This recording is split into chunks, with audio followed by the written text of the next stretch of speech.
So this is a video I'm making especially for Christian conservative evangelical types who follow Donald Trump. I'm a former Christian. I have vague recollections of things that the Bible says. I'm not going to list all the verses, but you can do your research if you want to. I know that the Bible says not to bear false witness against others. This is something Donald Trump does all the time to anybody who opposes him.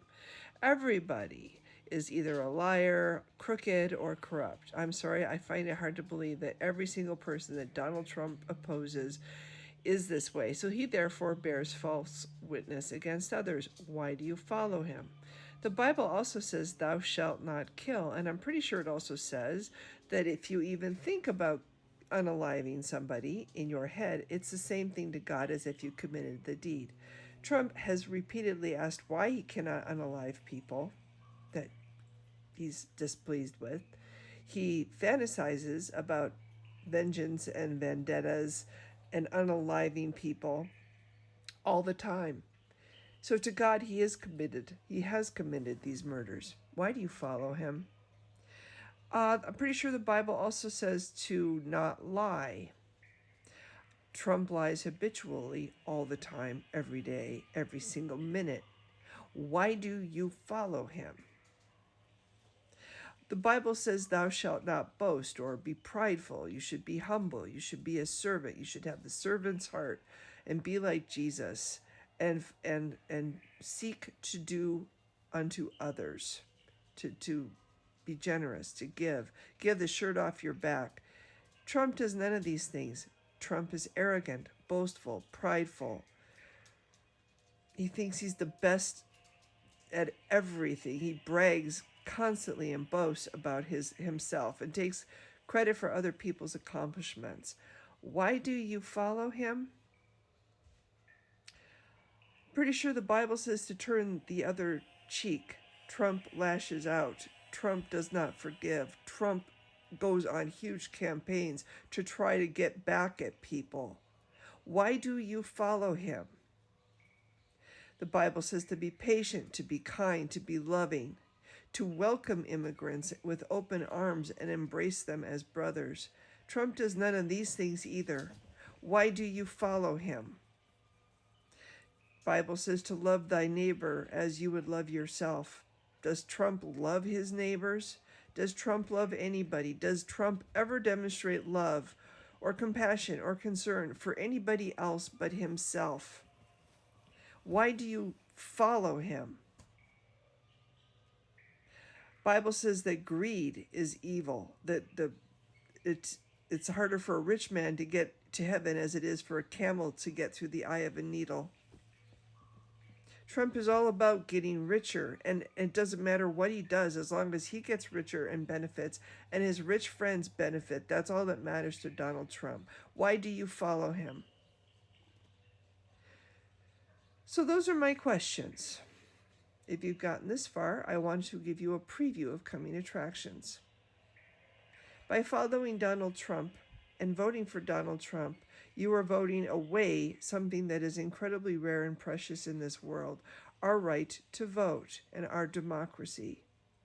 Once we lose our democracy and we lose our right to vote, we will lose our power as a people. We, the people, will cease to be a thing. It will cease to exist.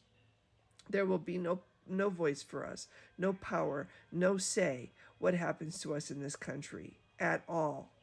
Once a people loses their freedom to vote and have a say and loses their power, it's next to impossible to ever get it back. Next to impossible.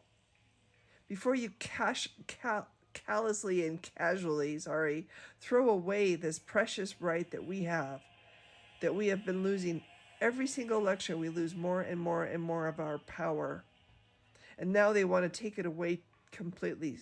And Trump boasts about this. He tells Christians, this is a good thing. This is the last election you'll ever have to have. Isn't that a great thing?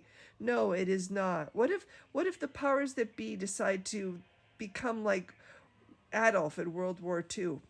Which is somebody Trump admires, by the way, and has admired all of his life. What if our powers that be decide that we're going to go out and conquer other nations and try to annex more more whatever and make ourselves bigger and more powerful and richer. Because that's what these billionaires want. They want money, and that's all they want. That's all that drives them. It certainly isn't God. It is certainly isn't love of country. So what if they go out, they start wars, and they start attacking other nations, and those other nations fight back? Guess who gets unalived and just devastated and ruined and destroyed? We do. The bombs will be falling on our heads, and we will have no say in the matter.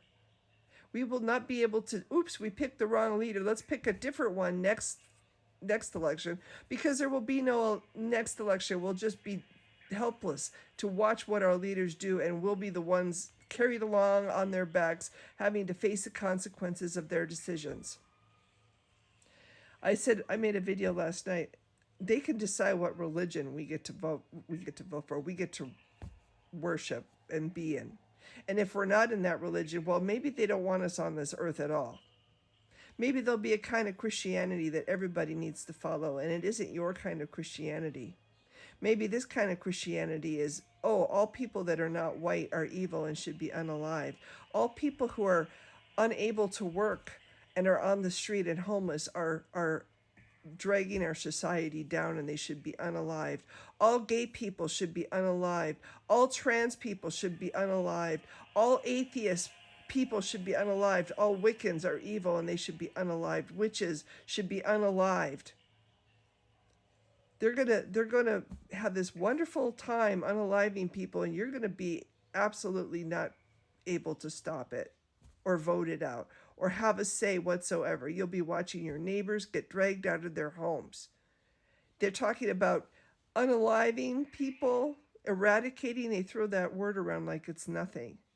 But they're also talking about a huge roundup of people and putting them in camps. What do you think is going to happen to those people in camps? You think they're just going to live there forever? Or are they just going to mysteriously disappear? And what about the children of immigrants who were born in this country, who are actual United States citizens? They want to get rid of that and make it so that they're not citizens even though they were born here. And then they're going to shuttle them off to other countries that they've never been to. Or are they? That's a lot of people to just put on airplanes and send packing to other countries. Maybe they'll also end up in camps and mysteriously disappear. And there you are. You will have no power, no control of anything that they do. As I said last night, they might decide that all this land that has trees on it and animals and beauty that we like to go out and camp and fish and hunt and whatever, hike in, all this beautiful land, all these national parks would be better served to be industrialized so that they can make money with that land. And we'll lose all of the natural beauty of this country and all the animals that depend on that for life.